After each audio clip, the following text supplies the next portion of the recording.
Is your favorite takeout order silently increasing your risk of cancer? A shocking rise in colorectal cancer among young adults has doctors and researchers scrambling for answers. And the culprit might be lurking in your pantry and your favorite delivery apps, ultra-processed foods. For over a decade, Dr. Amanjeet Singh, a leading colorectal cancer specialist, noticed a disturbing trend. His patient base was getting younger. I've seen a significant increase in colorectal cancer diagnoses among patients in their 30s and 40s, much faster than what we observe in Western countries, he explains. This observation led him to investigate their lifestyles, and a common thread emerged: a heavy reliance on fast food, ultra-processed meals, and a sedentary lifestyle. He calls colorectal cancer a lifestyle-induced cancer because of this. Now, a groundbreaking study published in JAMA Oncology, led by Dr. Andrew T. Chan at Mass General Brigham, supports Dr. Singh's concerns. The study highlights the concerning link between rising colorectal cancer rates and the increased consumption of ultra-processed foods.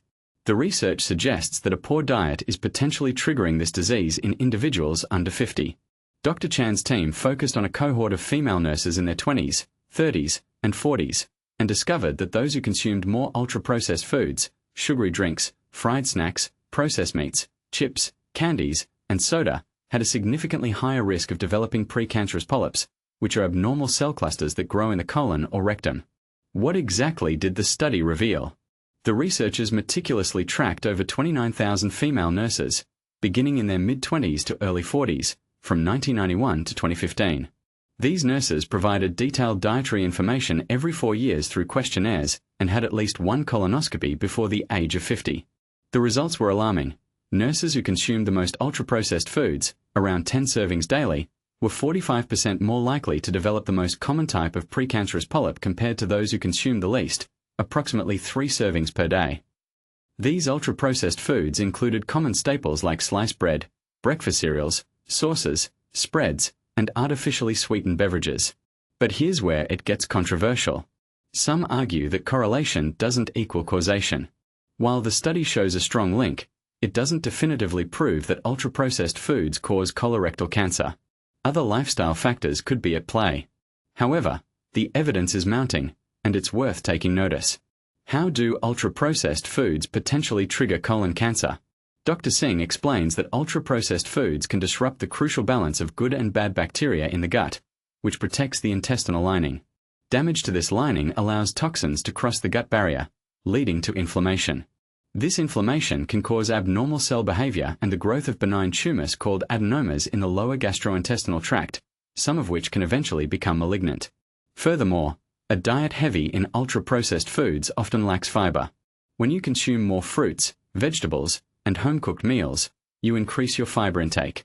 Fiber acts like a scrub brush, cleaning your colon and removing bacteria and other buildup in your intestines, thereby reducing your risk of colon cancer, Dr. Singh adds. Which ultra-processed foods are the biggest offenders? According to Dr. Singh, processed meats, poultry, and fish are particularly concerning.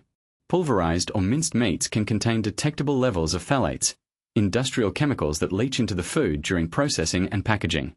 If you're not buying fresh meat, any meat that comes out of a packet is a no-no, he warns. Processed meats are consistently linked to an increased risk of both colorectal and stomach cancers. The World Health Organization, WHO, classifies processed meat as a Group 1 carcinogen, indicating strong evidence linking its consumption to cancer risk. The nitrites and nitrates used as preservatives in processed meats can also form carcinogenic compounds when cooked. And this is the part most people miss. It's not just about what you eat, but how it's prepared and preserved. Even seemingly healthy options can be detrimental if they're heavily processed. Do all polyps in the colon turn into cancer? Thankfully, no. However, Dr. Singh emphasizes that almost all colorectal cancers begin as a polyp. That's why we remove any polyp we find. He cautions that in younger individuals, polyps are often misdiagnosed as hemorrhoids or piles. Without proper screening, a cancerous polyp can grow unnoticed. Colorectal cancer is often slow-growing, and its symptoms can overlap with other common stomach conditions, leading to delayed diagnosis, which is crucial for containing the spread of the disease. What about colorectal cancer screening in India? Currently, there are no India-specific screening guidelines for colorectal cancer.